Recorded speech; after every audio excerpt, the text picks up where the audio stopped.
The stories presented in this episode are graphic, gruesome, and disturbing. Consider this your viewer discretion warning. Alright, so check this out. Dancing with the Dead. I'm pretty sure everyone on the internet has heard of and used the popular website called Wikipedia. Known as the largest collection of knowledge ever to be accumulated collaboratively in one place, the website is often stated to be the largest and most read reference work in history. We've all used it for work, school, and research purposes. As the number of visitors on the website grows each day, so does its popularity. However, what most users of Wikipedia don't know is that this website has a truly disturbing and dark side. While everyone knows about Wikipedia, few people know of the hidden wiki. Located on the dark web, this ghastly website is inaccessible to the average internet user, and to access it, one would need to use the Tor browser. Unlike the free encyclopedia that we all know, Wikipedia's dark brother contains content that'll make your stomach turn. The disturbing links on the website lead to contract killers, illegal chemicals, banned weapons, and uncensored content. Due to all of this, my experience with this website is truly horrific, and the story you're about to hear explains why. It was April 16th, 2010. I was a senior in high school at the time, and I can remember this time of school very well because it was a period that we all called the dark web phase. I can't really recall how it started, but every student in school was obsessed with the dark web. My classmates would dare each other to go on the dark web, and anyone who didn't do it would be mocked and called a coward. Every new day, a student would come to school with a disturbing story and pictures telling us the horrors that they'd seen on the dark web. These stories ranged from watching people get offed on the notorious Red Rooms to purchasing illegal content from the infamous Silk Road. Basically, everyone was doing it, and the ones who weren't were dared to do the same. It soon became like a sick rite of passage, as using the dark web was the cool thing to do, and it wasn't long before it was my turn. I can still recall the fear in my heart that very day, as I was dared by my friends to visit the dark web.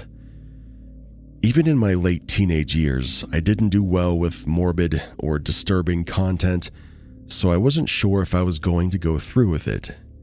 However, I knew if I didn't, I wouldn't be able to face my friends.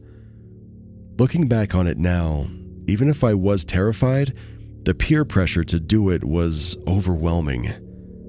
All my friends were dabbling in the dark web, and I told myself that there was no reason why I couldn't do the same. So that day, I gathered up the courage and I downloaded the anonymizing browser called Tor. For those who don't know, the onion routing browser, or Tor as everyone knows it as, is one of the few ways to access the dark web. Unlike the clear web, the dark web it's a bit all over the place. It isn't uniform, and it can be overwhelming. Google doesn't exist on the dark web, as it has its own bizarre search engines, and there are a few popular ones called Not Evil and Torch, as these are what people use to get around the dark web. But using these search engines can be tricky for new users, especially if you don't know what to search for. However, there was a particular website that I had been told to visit by my friends, and this website was called the Hidden Wiki. It's a bit difficult to properly explain what the Hidden Wiki is, as it's not really a traditional search engine, but to put it in layman's terms, it's essentially a collection of popular dark web links. Once I had reached the Hidden Wiki website, I was greeted with numerous websites that led to illegal weapons, hard drugs, and snuff content. There were a lot of links to choose from, as I saw most of the major dark web websites like the Cannibal Forum, where real-life cannibals discuss how it feels to eat human flesh and their fresh organs. I even saw a link to the Human Experiments page. It's a ghastly forum that's considered to be one of the most disturbing websites on the deep web. This was because the people behind the website carried out morbid experiments with living people. They're apparently experimental videos of these people injecting bleach into pregnant women, sterilizing unwilling participants, subjecting infants to radiation exposure, and many other horrifying things that I can't even bring myself to say. I continued scrolling on the Hidden Wiki website as I took it all in, and for some unknown reason, I was drawn to a particular link called Steak and Cheese. Often called rotten.com, this website is known for having a large collection of gruesome, violent, and macabre videos. After I clicked on the link, I was taken to the Steak and Cheese homepage. The content that I saw there is enough to make any man throw up everything he'd eaten that day. I'm still disgusted to relay the things that I saw, as they were pretty much extreme snuff content. There were numerous videos of children being tortured in chains. Most of them weren't over the age of 8. Another video called The Divine Feast showed live cannibalism as it depicted a man eating butchered human parts. The more I looked through the website, the more horrified I got. And just when I thought it couldn't get any worse, I came across a video called True Eaters.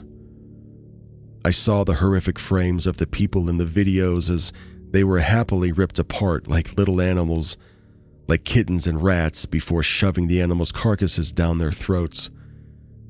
I had only been on the website for a few minutes, but I already wanted to leave. I was getting second thoughts about the whole thing, and I didn't think I could see anymore. But before I could leave, out of the corner of my eye, I saw a link to a video called Miss Necrophilia. From what I could tell, she seemed to be a dancer. She had a lot of videos on her page where she would sing songs and dance with what seemed to be plastic mannequins. Looking back on it now, I don't know why I didn't just leave the website at that point. I had already seen more than enough disturbing content, but my curiosity got the better of me as I was drawn to her video. It was the only normal video that I had seen on the entire Steak and Cheese website, so I caved in and I clicked the link on the video to watch the full thing. At the start of the video, the woman who I assumed to be I'm just going to call her Miss Necro going forward, she just stared into the camera. She had put a lot of black mascara above and below her eyes, and I can still recall the look in her eyes as she kept staring directly into the camera. It's hard to put this into words, but she looked completely empty, and it seemed like she had no soul. The video then cut to her living room, where she had 4 mannequins that were propped up in chairs behind her.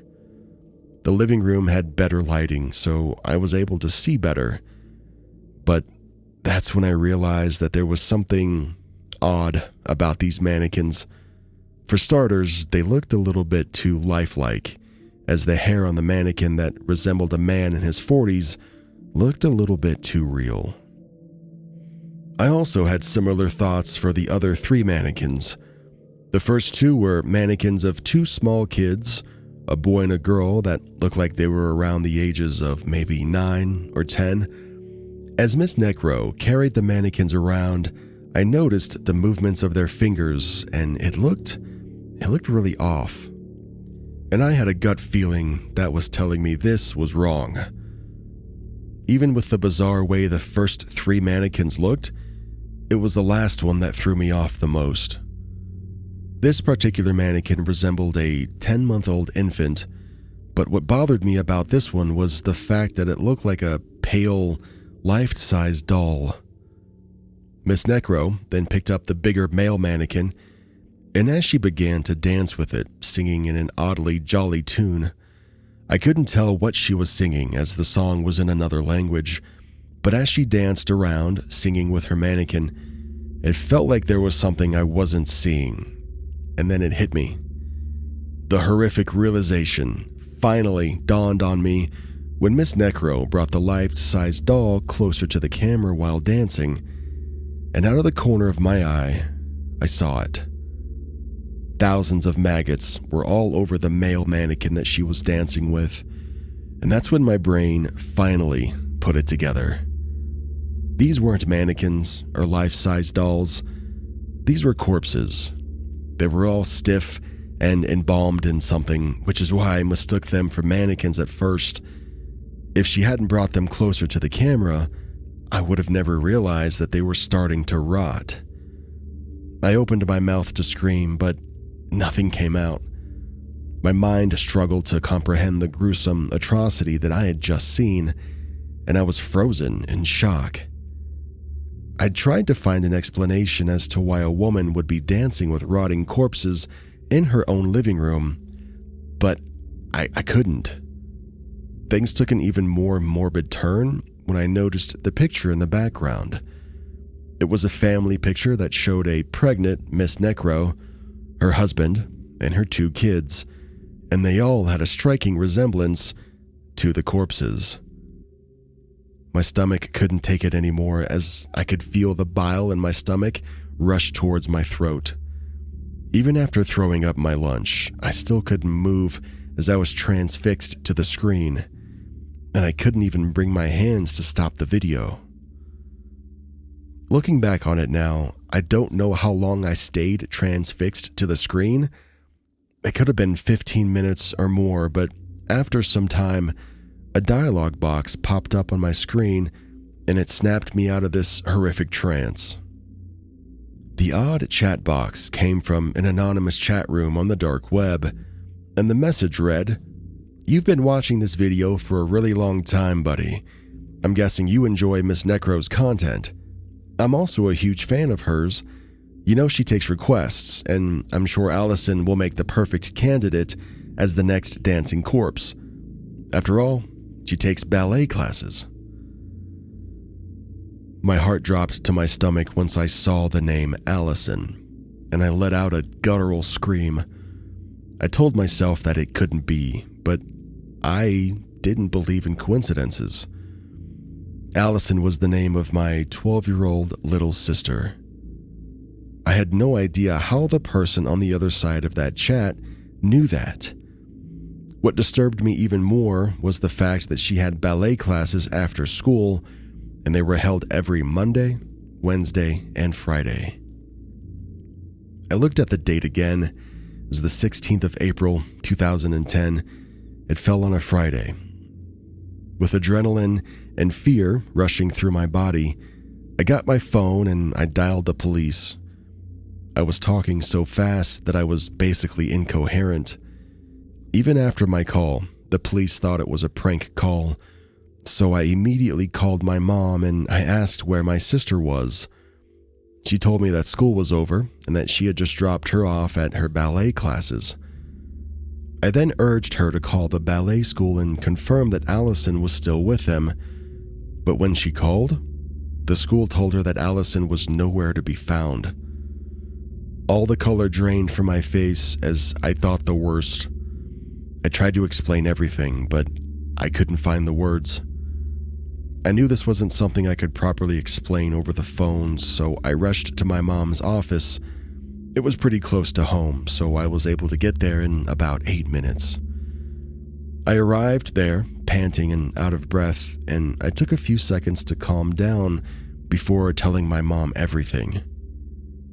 When I was done, my mom walked up to me and slapped me across the face. She'd never hit me before in my life, and I knew exactly why she did it. I had single-handedly put my little sister's life in danger, and it was all because of a stupid dare. I could see the tears and the fear in her eyes as she dialed 911. When the line went through, she calmly told them everything that happened.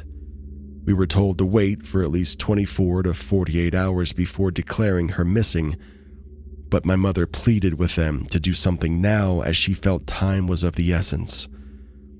My mother's longtime friend, Officer Daniel Barnes, was a deputy on the force, and he was able to convince them to start a search. In an hour, officers littered the street with pictures of my little sister in hand, asking if anyone had seen her. After I told the officers everything, I also joined in the search for my little sister, and with every passing hour, the beating of my heart grew faster. We searched for 13 hours straight as we covered the entire town, but we didn't find anything. My mother, who had completely broken down into tears, couldn't look me in the eyes, and I didn't blame her, as I was the only one to blame. As the tensions kept rising to greater heights, I started to think the worst as I pictured Allison brutally killed by psychopaths, and I wondered whether I would see her in Miss Necro's next video. Both the officers and the rest of the search party were visibly tired now. They already started slowing down, and people wanted to go home and continue tomorrow, but right before the search was about to be stopped, we received word that she'd been found lying on a bench at the edge of town. We drove as fast as we could until we reached the location, and my mother cried tears of joy as she held Allison in her arms. She was examined by the paramedics, and they said she'd been chloroformed, but she was fine. When she regained consciousness, we asked what happened, and she told us that she was taken from her ballet class a few minutes after our mother dropped her off. She said she couldn't remember much after she'd been grabbed and taken. She said the world was fuzzy, but the one thing that she didn't forget was the only thing that whoever took her told her. When I asked what he said, my little sister looked me dead in the eye and said, "Tell Donatello I said hello." My mother then looked at me in shock as she asked, "How does he know your name, Donnie?" And with a startled look on my face, I responded with, "I have no idea." This entire ordeal put the whole town on red alert.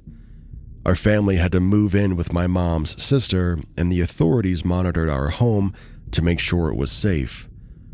I was questioned again, and I told the officers everything. I also assured them that I used an anonymous browser, but they told me that didn't matter with the kind of people on the dark web, as accessing my IP address or my computer's webcam and history is pretty easy with the pedigree of hackers that roam around the dark web. The detectives believed this was how they were able to get such privileged and personal information in just a matter of seconds. The authorities made numerous attempts to track the unidentified man who had taken my sister, but just like everything else on the dark web, he was untraceable, and no matter how much they tried, it was like he had vanished into thin air. They also tried to locate Miss Necro, but that proved to be impossible too, as her videos had been scrubbed off the Steak and Cheese website. As the investigation came to a close and I went back to school, I'd heard the entire dark web phase had died down as both teachers and the authorities were actively warning students against using or visiting the dark web.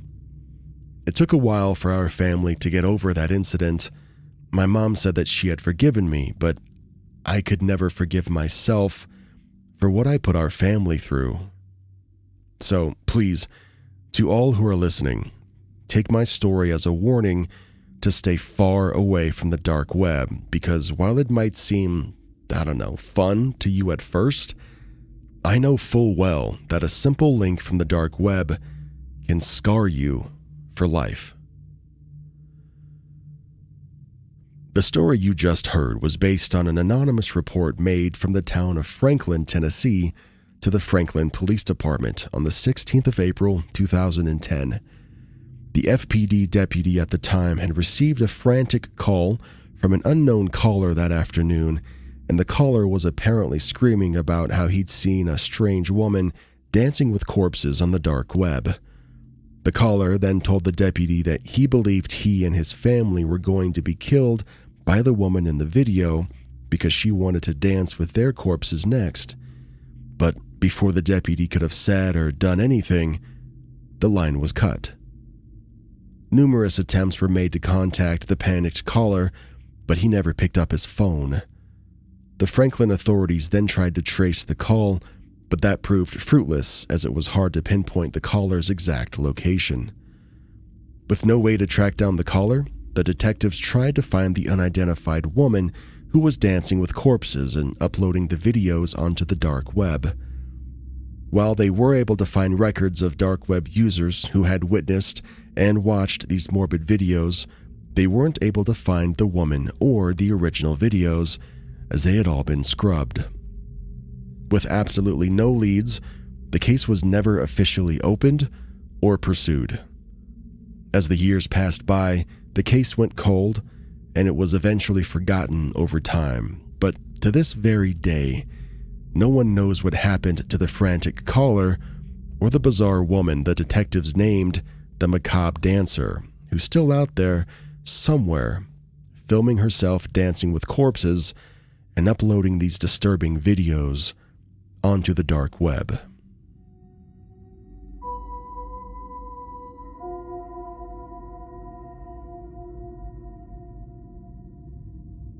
Easy shipping. I'd like to begin this story by telling everyone who's currently listening to this detailed incident that everything I say or reveal from now on are the words of a wanted man. There are currently numerous warrants for me across many states in the U.S. due to the many atrocities that I've committed and have been involved in. I mentioned these circumstances because I wouldn't be able to use or reveal my real name in this story, so I'll refer to myself using the alias Victor Wade. I'd also like to warn anyone who has a weak heart or stomach to stop listening right now, as the ghastly details of this story are not for the faint-hearted.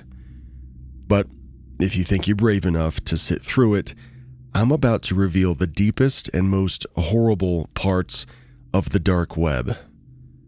My name is Victor Wade, and I entered the hard drug trade when I was 14 years old. I started off small, as I only moved any little package that I could get my hands on. My parents didn't care whether I existed or not, as they abandoned me when I was 6. I basically had no other options growing up on the streets, as it was the only thing I could do. So I willingly entered the drug trade like many other homeless kids on the streets. As the years went by, I kept growing my business. I went from a small-time corner dealer to having a steady supply of goods and my own crew. Like most other growing dealers, I was greedy and wanted to get even bigger.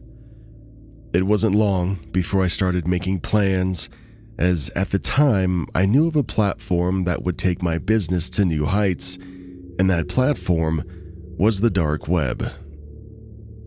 In the early months of 2011, every main player in the drug trade was talking about one place, and that place was called the Silk Road. And for those who don't know what I'm talking about, Silk Road was an online marketplace that was launched on the dark web in February of 2011. It was named after the actual Silk Road, which was a historical network of trade routes started in 206 BCE between India, Europe, China, and many other countries located in Afro-Eurasia. The marketplace was created by someone called Dread Pirate Roberts, and this darknet marketplace served as a place for us dealers to sell our illegal goods and reach a far broader audience.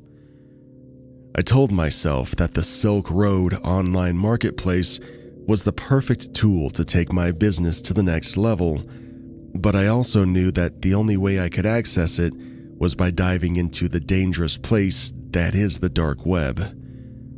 Having spent all my life on the other side of the law, I'd heard stories about the dark web and the kinds of people that operated on it. Most small-time dealers steered clear of the dark web, as that's where the big players like the Russians and the Chinese carried out their business, and it was considered, well, let's just say a bad move to cross lines with them.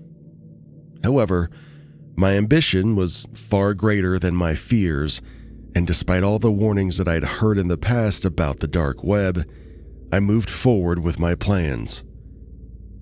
After placing my products on the Silk Road, my drug business grew to crazy heights just within the first few months.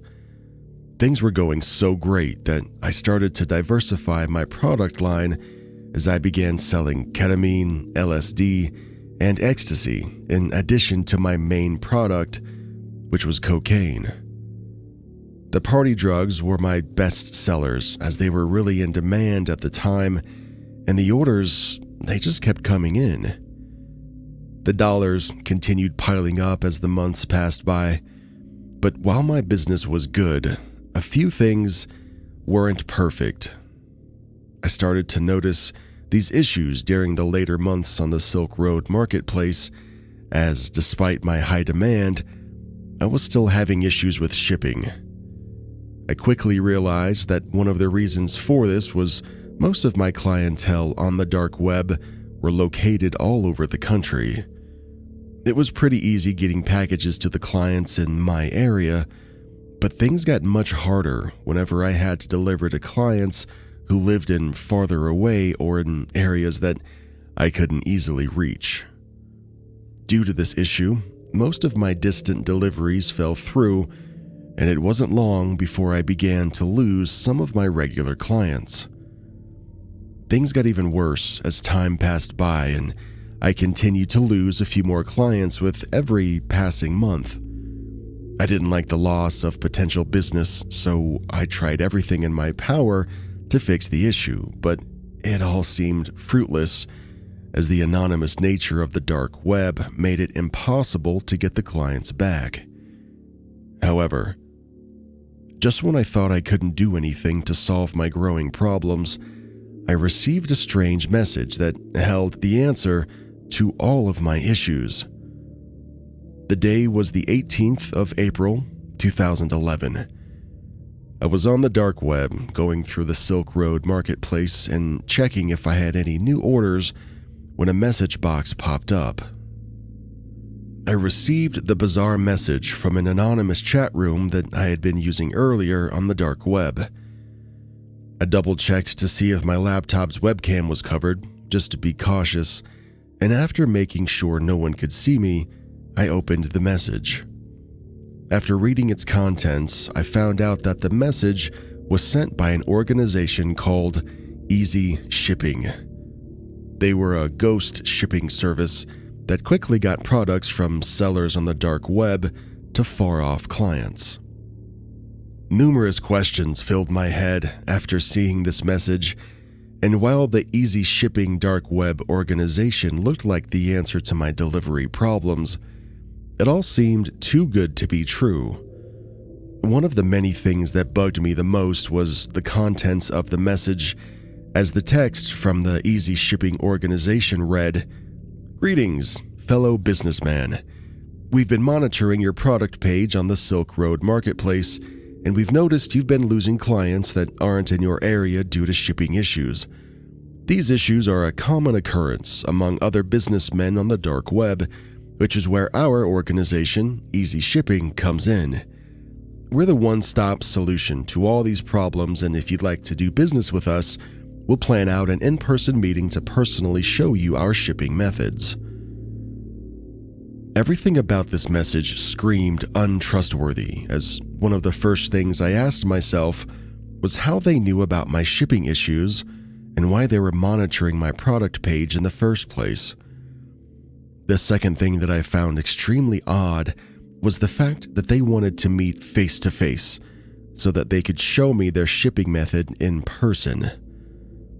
Every dark web user knows that this is something that's never done on the dark web, as your anonymity is the main reason that you're using it in the first place. Remaining anonymous on the dark web is also basically your greatest strength, especially when you are in the drug trade. However, even though I knew easy shipping was suspicious, I let my greed get the better of me. I didn't want to lose any more clients or money. Despite all the red flags, I responded to their message. We talked for a week on the anonymous chat rooms before the easy shipping organization finally gave me a location to meet them. We'd already agreed on the split of profit, and I told the organization that I'd give 15% of every successful delivery. With that out of the way, the only thing left was for me to see their actual shipping methods. I told them that this wasn't really necessary, but the head of the organization insisted, saying that he liked to know the faces of the people that he worked with and show them how he did his business. I don't know, I still wasn't convinced about meeting them, but I was still blinded by my greed for more money, so I did agree to meet with them. On the 25th of April, 2011, I received a message from the Easy Shipping organization with coordinates on where to meet. After reaching the meeting point, I was approached by a man who was wearing shades. The man then ushered me into a black car and a hood was put over my head before the car took us to another destination. I don't know how long the drive was, but I assumed it was between 3 to 5 hours. When we finally arrived, the hood was taken off my head, and as I took in my surroundings, I realized that I was in the middle of nowhere. While I didn't know my exact location, I knew I had been taken to the outskirts of the city and into the countryside. There were no other buildings in sight apart from the one large warehouse that loomed above me. The man that brought me ushered me into the warehouse, and that's where I met the head of Easy Shipping. Out of fear of my life, I cannot reveal his real name, so he'll be identified as Ivan Konstantin. Mr. Konstantin was a Russian-American who'd been working on the dark web since its inception in the early 2000s. He told me that he'd created his organization to serve as the wheels that could move illegal products all across the dark web. After a few minutes into our conversation, I realized that Mr. Konstantin wasn't just an average lawbreaker. He was a hardened criminal who operated in the deepest levels of the crime world. I also noticed he had a large scar above the left side of his face, and he had the eyes of a twisted man. This is pretty much what I expected from a man who was so deep into the dark web world. As we kept talking about our businesses, Mr. Konstantin offered me a drink, but I refused, telling him that I didn't drink on the clock. Our conversation then continued for a few minutes after that, and when we'd finished exchanging all the necessary pleasantries, he took me inside the warehouse to see his shipping methods. The first thing I noticed after stepping into the warehouse was the massive number of animal cages stacked on top of each other. Confused, I asked if he moved the products through animal cages, but Mr. Konstantin smiled at me before replying with, "Oh no, the animal cages are what we use to keep the shipping equipment until we're ready to use them. I'll show you." Mr. Konstantin then waved his hand, and one of his employees brought one of the animal cages forward. When he opened it up, my heart dropped to my stomach as the employee pulled out a little girl who looked like she was 9. The child was taking deep breaths, and I could tell it was extremely hard for her to breathe in the small animal cage. Appalled, I looked at the cage that she was just pulled out of, and I could tell she was forced into it, as the cage couldn't properly fit a child her size. I could see the markings of the cage's inner linings on the little girl's body, and she smelled like she hadn't bathed in weeks. Shocked, I asked Mr. Konstantin, "Whose child is this?" And he quickly responded by saying, "This child belongs to no one. Just like the rest of them in these cages, they're mostly orphaned and homeless kids who I've picked off the streets and given them purpose in my organization." My mind was already going to 1,000 places now, and I couldn't think straight. But I managed to utter the question, "So you use them as drug mules to move the products across state lines?" Mr. Constantine then looked me dead in the eyes as he responded with, "I don't necessarily use them as mules because most drug mules this age are often nervous when crossing, and it's always clear to the officers which of them is a mule, even the ones that swallow the product. So I've taken it a step further and repurposed them as the perfect shipping bags to move the goods." As Mr. Constantine spoke, I noticed he always referred to the children as shipping equipment or shipping bags. I was still confused as to what he meant by repurposing them into bags, so I asked him, "What do you mean when you say you repurpose these children?" And then with a wide smile on his face, Mr. Constantine answered my question, saying, "Here, let me show you." He then gave a command to his employee, and the little girl was dragged towards a metal slab. She kept screaming the word "please" over and over again, but even though she was screaming at the top of her lungs, all her pleas fell on deaf ears. She was then violently slammed onto the metal slab before she was restrained. After the little girl had been subdued, Mr. Constantine picked up a blunt scythe and placed it at the bottom of her neck. I then watched in horror as she was cut open from the base of her neck to the end of her torso. She let out gut-wrenching screams as her organs spilled out all over the place. Her screams slowly began to die down in the seconds that followed, and it wasn't long before she stopped moving completely. Once she was motionless, the employees quickly began to mop up the blood and take out her organs. It seemed like I was watching a factory from hell, as after her body had been cleaned out, they started to place numerous bags of product into her emptied-out corpse. When this was all done, her torso, which had been torn apart, was expertly sewed back up. Once the sewing was complete, a woman walked into the room and applied a copious amount of makeup onto her gray face. The use of blush made it seem like she still had a bit of color in her cheeks, and when the woman was done with the makeup, the little girl's body was put in a dress and placed in a car. If I hadn't just seen the atrocities that had been committed, I would have assumed she was sleeping. Every single thing about their messed up shipping organization made me want to throw up, but despite the many morbid and ghastly things I'd just witnessed, I still kept a straight face throughout the whole process.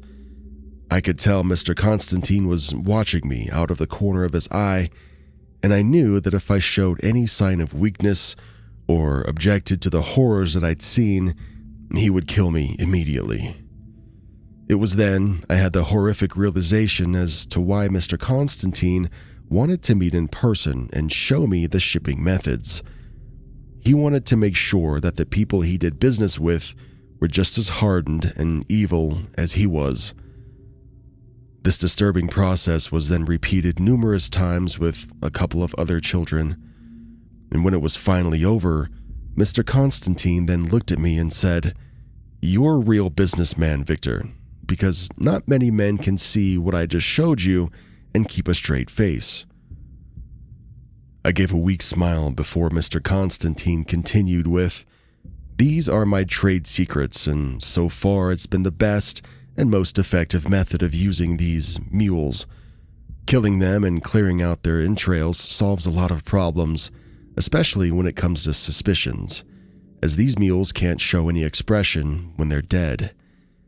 I've trained my female employees to use makeup to make it look like they're sleeping, and the officers at the checkpoints can't tell the difference.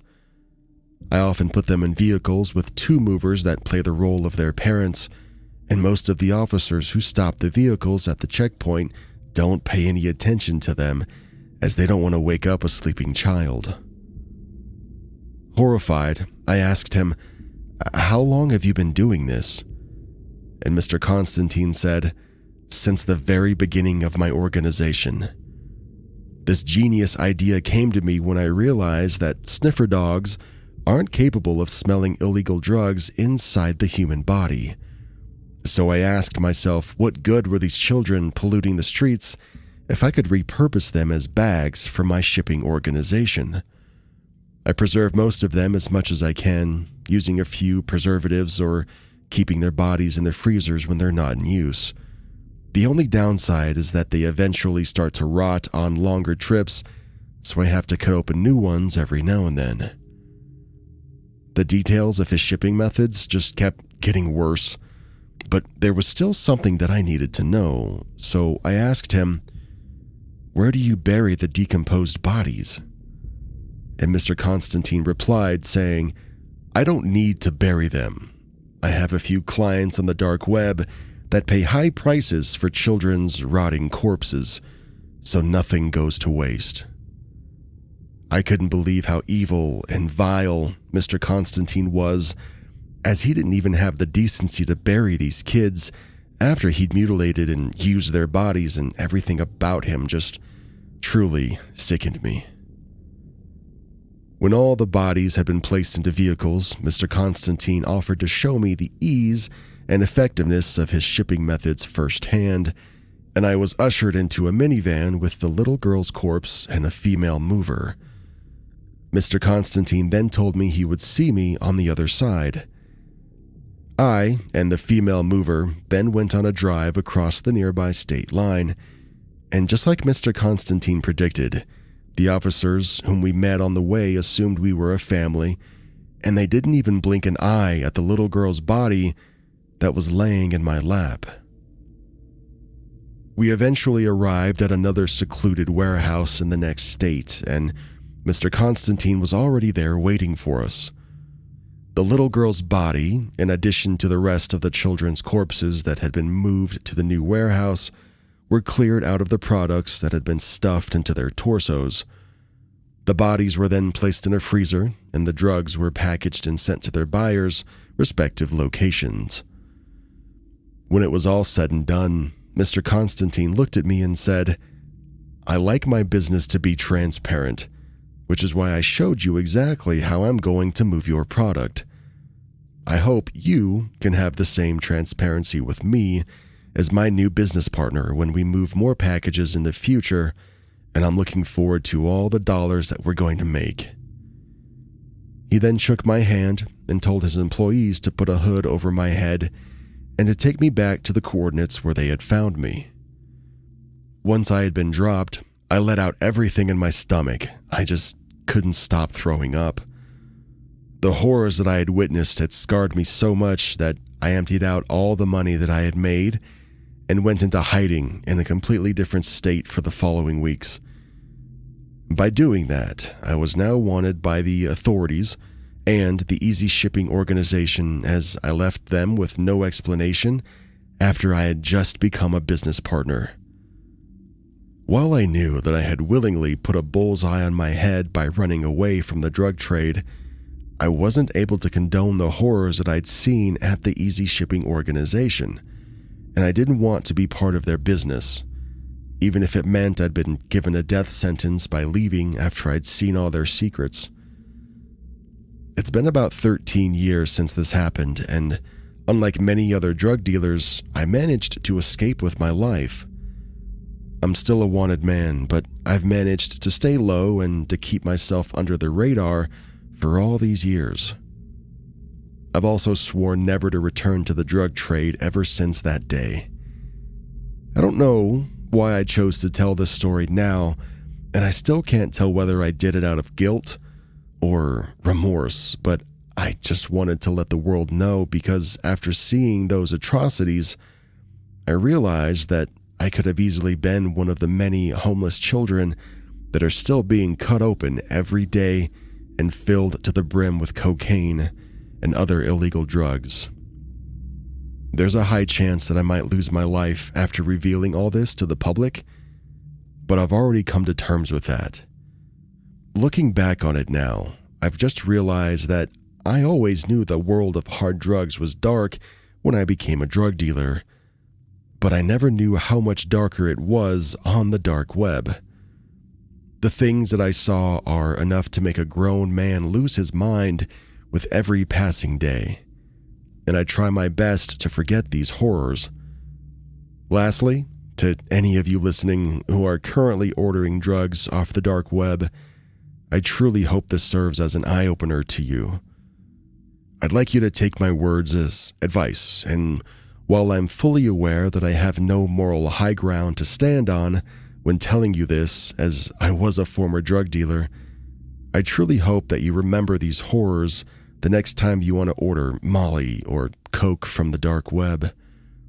I know many of you will still ignore this, but to the ones that are willing to listen, I want you to always think about and remember the many innocent children that'll be brutally cut open and turned into human body bags just so you can get high.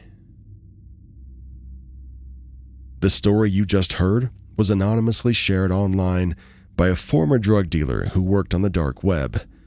Numerous officers with a history in drug law enforcement have already confirmed many of the disturbing details told in this story to be true, as the morbid practices that were described in detail are still being used by a couple of drug organizations and cartels that are operating on the dark web to this very day.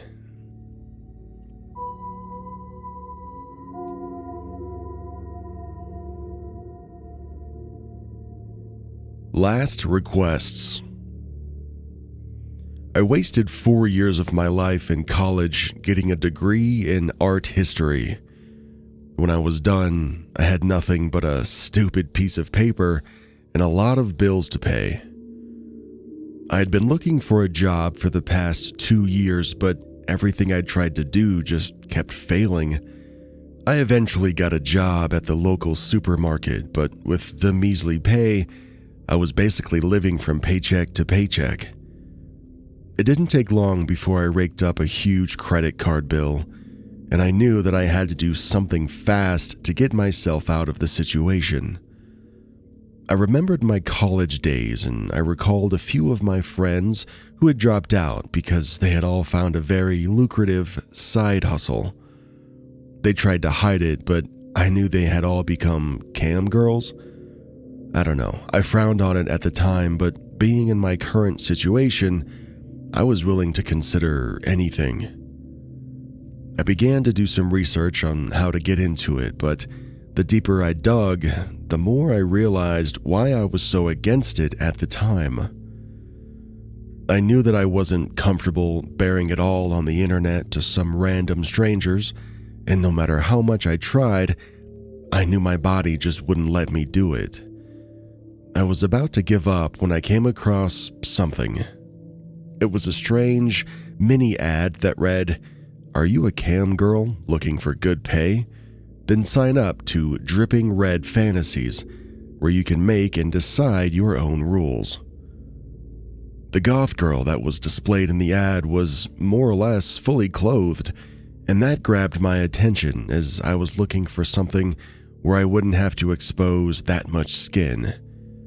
I tried to click the link, but my browser popped up with a message that read, "This browser is unable to access the link. Try the Tor browser instead." Seeing the words Tor browser instantly made me remember a conversation that I had in college about the dark web. I knew that the browser gave you access to the dark web, and I also knew that nothing good came from it. The numerous horrific stories spoke for themselves, and everything in my body screamed at me not to do it. But my resolve was hardened as I knew that if this was a chance, that this link could be what I was looking for, I would stop at nothing to get it. So I installed the Tor browser and clicked on the link. I was taken to a website called Dripping Red Fantasies, and I was presented with a lot of odd videos. I played one of them, and I watched a girl who, again, was more or less fully clothed get out a needle. She pierced her skin, and I watched her blood trickle down her body. This was repeated several times, and I noticed that she wasn't piercing any vital places. When the video was done, I tried to play the second one, but I was asked to pay $200 just to view it. Anyway, as I kept browsing through the website, I realized that the other videos were more or less similar, as they all involved blood. I saw another one where a girl drenched herself in a gallon of fake blood while she talked in a flirtatious way to the audience. I became perplexed as I tried to wrap my head around what I was watching. The supposed cam girls I saw on the videos weren't doing anything that sexual, as they didn't reveal anything to their audience. It took me a while, but I eventually figured it out. I remembered a while back when I read something about a sexual fetish called a hematolognia, widely known as blood play. It was basically a blood fetish, as people who had it became aroused by the smell, sight, and texture of blood. Knowing this, I finally understood what I had seen and why the website was called Dripping Red Fantasies. I had a huge smile on my face as I realized that this was exactly what I was looking for. It was perfect because I didn't have to reveal everything, as the major thing the viewers wanted to see was blood, and I wasn't scared of needles or blood either. I went to sleep that night with a smile on my face as I told myself I had found the answer to my problems. The next day, I immediately signed up for the Dripping Red Fantasies website, and didn't take long before I grew a following, and the money I got from the videos was great. I eventually stopped coming to work, which led the manager of the local supermarket, an elderly man named Gabriel Owen, to check up on me. I ignored his constant calls and visits, as even though I knew he meant well, all that I wanted to do was focus on making more videos and getting more money. Things went great with the website for a while, until one fateful afternoon. I decided to go live on the website to take requests, as my viewers paid instant money for me to do what they asked. I would get requests like pierce your finger and smear the blood on your lips, or cut your thighs and let the blood drip down your beautiful legs. I'd been doing it for a while now, but seeing the requests still wasn't normal for me. But even then, I did it with no hesitation, because these men were dropping $600 to $700 per request. While I kept on taking the requests, I was calm because I knew that they'd follow the guidelines that I put in my bio, as I outlined everything I was comfortable with doing and how far I was willing to go. I continued the live session for a while until I was tired, so I asked, "Any last requests?" No one responded, so I guess they were all satisfied too. I was about to leave the live session when someone called Bloody Mark said, "Gut yourself." I was shocked at the request, as it was extremely shady and very unlike my normal viewers. So I calmly said, "I'm sorry, Bloody Mark, but I can't do that. That's going a bit too far. You can check out another channel. It's very unlikely, but maybe you'd find a girl who'd do it for you." Still disgusted by the morbid request, I tried to turn off the live session when Bloody Mark paid $15,000 for the request. Before I could say anything, he continued with, "Come on, baby. I just gave you the best payment of your life. I'm sure you haven't seen money like that before. So come on, do it for me. It'll be fine, trust me. I just want to see you struggle as you wallow in your blood." I knew that I had encountered a psychopath, as the man named Bloody Mark was clearly delusional. So I firmly told him, as I said, "I can't do that, so get off my channel." His tone then instantly changed as he said, "Okay, bitch, I didn't think you'd chicken out after all that money, but I guess you're just a dumb whore. Send me back my cash so I can find a more competent woman to do it." He began to give me his details so that I could wire the funds back to him, but I knew what he said was true. I wasn't going to see money like that anytime soon, and I also didn't want to fulfill his sick fantasy. I found myself on a blocked road, and I still didn't really want to lose the money, so my body kind of acted without thinking as I ended the live video before I could give him his cash. I'd never done it before, but I assumed that he couldn't do anything to me, as he didn't know anything about me or where I lived. I also thought to myself, with that huge amount of cash he gave me, I didn't have to keep being a cam girl on the Dripping Red Fantasies website. So I deleted my account and I went to bed that night thinking of the endless possibilities that I could do with that money. I don't know why, but I didn't feel guilty that I stole 15 grand from Bloody Mark, because I told myself that he was a messed up person who really just deserved it. And if he could drop that amount of money on a random cam girl, he probably had a lot more of it too. A few days went by and nothing really happened. I had almost forgotten about the whole ordeal until one fateful day. It was on a Tuesday, and I had just come back from grocery shopping. As I was putting things away in the fridge, I felt strong hands grip my neck and my mouth. Within seconds, I was violently thrown to the floor. I looked over in terror to see a huge man looming over me. He had a sick grin plastered on his face as he said, "I finally found you, you stupid bitch." I froze in fear as I knew exactly who that voice belonged to. Bloody Mark? I stuttered. Then the man said, "Guess you're not as dumb as you look." I was paralyzed with fear as I wondered how he found me. I watched him take out a jagged knife from his pocket as he began to come closer. And out of fear for my life, I said the first thing that came to mind as I stuttered the words, "Hey, I'm sorry for what I did. I still have your money. I haven't used much of it, so please put the knife away and we can talk about this like adults." He laughed and responded with, "Adults? You're nothing but a useless thief. You denied my request and then stole from me. I'm sure you thought you got away with it, but no one gets away from Bloody Mark." As my heart raced, I began to stutter, Please, I do have your money. I'm sorry for stealing from you. I will give it back." And that's when he said, "Seeing as you took it by force, that money is yours now, and I'm not here for it. I'm here to get my money's worth as my last request wasn't fulfilled, so I decided to come and fulfill it myself." I then watched in horror as he drove the knife into me.